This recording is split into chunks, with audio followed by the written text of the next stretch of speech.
आप सभी को जय श्री राम जी। आपका हार्दिक स्वागत है हमारे YouTube चैनल पर। बने रहें। देखिए, हमने पहले प्रतिपदा, एकम तिथि, द्वितीया, तृतीया, चतुर्थी, पंचमी तिथि की कहानी आपके सामने पेश की है।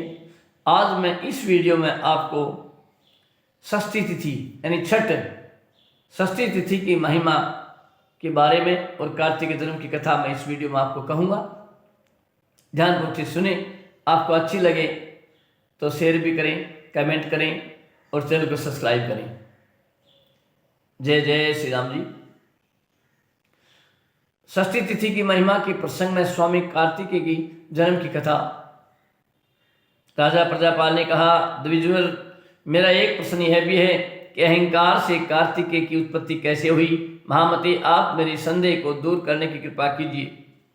मुनिवर महात्मा बोले, राजन, संपूर्ण तत्वों में जिन्हें प्रधान स्थान प्राप्त है उन्हें परम पुरुष परमात्मा कहा जाता है। सबके आरंभ में उन्हीं से अव्यक्त तत्व की उत्पत्ति हुई। ये तत्व तीन प्रकार के हैं। परम पुरुष और अव्यक्त के योग से महतत्व का प्रादुर्भाव हुआ। इसी महतत्व को अहंकार भी कहते हैं। इनमें जो पुरुष तत्व है वह भगवान विष्णु तथा शिव नाम से प्रसिद्ध है। अव्यक्त प्रकृति भगवान उमा देवी या कमल नयना लक्ष्मी है। उन्हें भगवान शंकर और उमा के संयोग से अहंकार की उत्पत्ति हुई। वे ही सेनापति कार्तिकेय हैं। महामते राजन, मैं अब उन कार्तिकेय की उत्पत्ति का प्रसंग कहता हूँ, तुम उसे सुनो। सर्वप्रथम एकमात्र भगवान नारायण ही विराजमान थे। फिर उनसे ब्रह्मा जी की उत्पत्ति हुई। तत्पश्चात स्वयंभू, मनु तथा मरीचि और सूर्य आदि प्रकट हुए। फिर इन देवताओं, दानवों, गंधर्वों, मनुष्यों, पशुओं और पक्षियों की सृष्टि हुई। यही संपूर्ण प्राणियों की सृष्टि कही गई है। सृष्टि का विस्तार हो जाने पर देवताओं और दानवों में एक दूसरे को परास्त करने की इच्छा से सदा युद्ध होने लगा, क्योंकि उन दोनों दलों में अपार बल था और उनमें सदा वैर की भावना बनी रहती थी। दैत्यों के सेनाध्यक्ष बड़े बलवान थे, जिन्हें युद्ध में कोई हरा नहीं सकता था। उनके नाम इस प्रकार हैं: हिरण्यकश्यप, हिरण्याक्ष, महासुर, विपरचिति, विचित्र, भीमाक्ष और क्रौंच। इन सभी वीरों के बल की सीमा न थी। उस घोर संग्राम के अवसर पर देवसेना में उपस्थित देवता दानों के तीक्ष्ण बाणों से प्रतिदिन हार रहे थे। उनकी पराजय देख करके बृहस्पति जी ने कहा, देवताओं, तुम्हारी सेना में कोई सेनाध्यक्ष नहीं है। केवल एक इंद्र से इस सेना की रक्षा हो सके, यह नितांत असंभव है। अतः तुम लोग अपने लिए किसी सेनाध्यक्ष का अन्वेषण करो। अब इसमें देर करना ठीक नहीं है। बृहस्पति जी के ऐसा कहने पर देवता ब्रह्मा जी के पास गए। उन्होंने व्याकुल होकर के उनसे कहा, भगवान, हमें आप कोई सेनाध्यक्ष देने की कृपा करें। इस पर ब्रह्मा जी ने ध्यान लगाकर देखा, इन देवताओं के लिए मुझे क्या करना चाहिए। इतने में उनका ध्यान भगवान शंकर की ओर गया और फिर सभी देवता, गंधर्व, ऋषि, सिद्धि और चरण ब्रह्मा जी के आगे करके कैलाश पर्वत को चले। वहाँ पशुपति भगवान शंकर का दर्शन करके अनेक प्रकार के स्तोत्रों द्वारा सभी ने उनकी स्तुति आरंभ कर दी। देवता बोले, महेश्वर, हम समस्त देवता आपकी शरण में आए हैं। भूतवान आप त्रिनेत्र भगवान शंकर उमापति, विश्वपति, मरुत्पति और जगपति नाम से विख्यात हैं। आपको हमारा प्रणाम है। प्रभु, आप हमारी रक्षा करें। भगवान आपके जटा पुंज के अग्रभाग पर बैठे हुए चंद्रमा की किरणों के प्रकाश से तीनों जगत स्वच्छ हो रहे हैं। आप ही अच्युत, त्रिशूल पानी और पुरुषोत्तम कहलाते हैं। दैत्यों द्वारा उत्पन्न भय हमारे ऊपर आ गया है।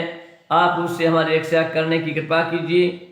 शेष देवताओं में भी परम श्रेष्ठ प्रभु, आदिदेव, पुरुषोत्तम, हर, भव, महेश, त्रिपांत, विभु, भगवत देवता के नेत्र हरने वाले, दैत्य रिपु, पुरातन और वृषभ ध्वज, इस प्रकार आपके अनंत नाम हैं। भगवान, हमारी रक्षा में आप ही सक्षम हैं। गिरिजापति प्रभु, पर्वत पत्नी मेना के आप वात्सल्य भाजन हैं। देवेश्वर, अच्युत, गणेश, भूतेश, शिव, अक्षय, ऐन और दैत्यवरान तक आपकी संज्ञाएं हैं। भगवान, आप हमारी रक्षा करें। पृथ्वी आदि 5 तत्वों में आप प्रतिष्ठित हैं। आपके प्रधान गुण भी 5 हैं। विशेषता यह है कि आप आकाश में तो केवल ध्वनि रूप में लीन रहते हैं, अग्नि में शब्द, एवं रूप, इन 2 गुणों से वायु में 3 रूपों से, जल में शब्द सप्रस रूप रस, इन 4 रूपों से, पृथ्वी में गंध सहित 5 रूपों से विराजते हैं। भगवान अग्नि आपका स्वरूप है। वृक्ष, पत्थर और तिल आदि में आप सार रूप से स्थित हैं। भगवान आप महान शक्तिशाली पुरुष हैं। इस समय दैत्यों द्वारा हमें अत्यंत दुख भोगना पड़ रहा है, अतः आप हमारी रक्षा करें। त्रिलोचन, जिस समय यह सारा विश्व सृष्टि शून्य था तथा ये सूर्य, चंद्रमा, इंद्र आदि भी नहीं थे, उस समय त्रिनेत्र सभी प्रमाणों से परे, समस्त बाधाओं से वर्जित केवल आपकी सत्ता विराजती थी। भगवान आप कपाल की माला पहनते हैं। देवतिया के चंद्रमा आपकी मस्तक की शोभा बढ़ाता है। शमशान भूमि में आप निवास करते हैं। बसम से आपकी अनुपम शोभा देती है। आप शेष नाग का यज्ञोपवीत पहनते हैं। देवेश्वर मृत्युंजय, आप अपनी तीव्र बुद्धि के सहारे हमारी रक्षा करें। भगवान आप पुरुष हैं और ये से गिरिजा अर्धदेह रूप में आपकी शक्ति हैं। आप में यह जगत स्थित है। आवाहनीय आदि अग्नियों में आपके तीनों नेत्रों में स्थान पाया है। समस्त सागर तथा पर्वतों से निकल करके समुद्र तक जाने वाली नदियां आपकी जटाएं हैं।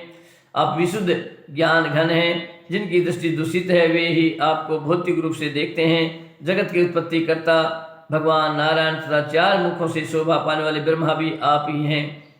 सतव आदि तीनों गुणों, आवाहनीय, आवास्तव आदि तीनों अग्नियों तथा कृत, त्रेता आदि युगों के भेद से आप त्रिमूर्ति बन जाते हैं। प्रभु, ये प्रधान देवता आपकी सहायता चाहते हैं। ये आपको अपना तोषक एवं रक्षक कहते हैं, क्योंकि रुद्र विश्व का भरण पोषण करना आपका स्वभाव है। अतः भस्म को भूषण रूप में धारण करने वाले प्रभु, आप हमारी रक्षा करें। मुनिवर महात्मा कहते हैं, राजन, देवताओं की इस प्रकार स्तुति करने पर पशुपति भगवान शंकर सिद्ध होकर बोले, देवताओं, आपका क्या कार्य है, शीघ्र बतलाइए। देवगुरु बोले, देवेश, दानवों के वध के लिए आप हमें एक सेनापति प्रदान करने की कृपा कीजिए। ब्रह्मा जी की अध्यक्षता में रहने वाले हम सभी देवताओं का इस समय इसी में कल्याण है। भगवान रुद्र ने कहा, देवगण, आप लोग स्वस्थ एवं निश्चिंत हो जाएं। अभी थोड़ी देर में मैं आप लोगों को सेनापति देता हूँ। राजन, यूं कहकर भगवान रुद्र ने देवताओं को जाने की आज्ञा दे दी और पुत्र उत्पत्ति के निमित्त अपने विग्रह में रहने वाली शक्ति को प्रेरित किया। उनके द्वारा शक्ति के क्षुब्ध होते ही एक कुमार प्रकट हो गया। उसकी प्रभा ऐसी थी मानो तपता हुआ सूर्य ही हो। वह अपनी जन्मजात शक्ति को इस प्रकार प्रकाशित कर रहा था मानो वह शक्ति ज्ञान में बनकर के एकमात्र उसी के पास पूंजीभूत हो गई है।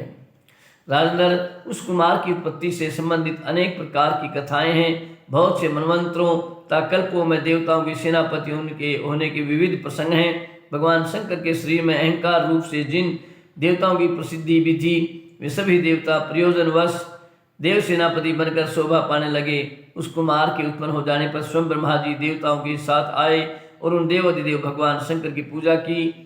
समस्त देवताओं, ऋषियों, सिद्धों और भगवान शंकर ने उस सेनापति होने वाले बालक को पाल पोष करके बड़ा किया। तब उस बालक ने देवताओं से कहा, आप लोग मुझे 2 सहायक तथा कुछ खिलौने दें।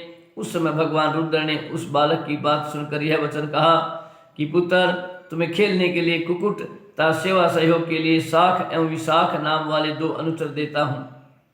कुमार, तुम भूत ग्रह एवं विनायकों के नेता बनो और देवताओं की सेना के सेनापति हो जाओ। राजन, भगवान शंकर के ऐसा कहने पर देवगण प्रसन्न हो अभिलेषित और वाक्यों को उच्चारण करके सेनाध्यक्ष भगवान सकंद की स्तुति करने लगे। देवगण बोले, प्रभु, आप भगवान शंकर के सुपुत्र हैं। आप हमारी सेना की अध्यक्षता स्वीकार करने की कृपा करें। आप षणमुख, सकंद, विश्वेश, कुकुट, ध्वज, पाविक, शत्रुओं को कंपित करने वाले, कुमारेश, बाल ग्रहनुराग, शत्रुओं को परास्त करने वाले, क्रौंच विध्वंस, क्रौंच नामक पर्वत को जो आसाम में स्थित है विदीर्ण करने वाले, कृतिकानंदन, शिव कुमार, भूतों और ग्रहों के स्वामी, अग्निनंदन तथा भूत भावन भगवान शंकर की संतान है। त्रिज, आपको हमारा नमस्कार है। राजन, देवताओं की इस प्रकार प्रार्थना करने पर रुद्र कुमार भगवान सकंद की आकृति तेजी से बढ़ने लगी। फिर तो वे 12 आदित्यों के समान तेजस्वी एवं पराक्रमी हो गए और उनके तेज से तीनों लोगों में ताप छा गया। राजा प्रजापाल ने पूछा, गुरु, आपने सकंद को कृतिका पुत्र कैसे कहा, अथवा वे कुमार, पाविक और सामर्तानंदन क्यों कहे जाते हैं? इसका कारण मुझे बताने की कृपा करें। मुनिवर महातपा कहते हैं, राजन, मनवंतर के प्रारंभ में कार्तिकेय की जिस प्रकार उत्पत्ति हुई थी वह प्रसंग मैंने बताया है।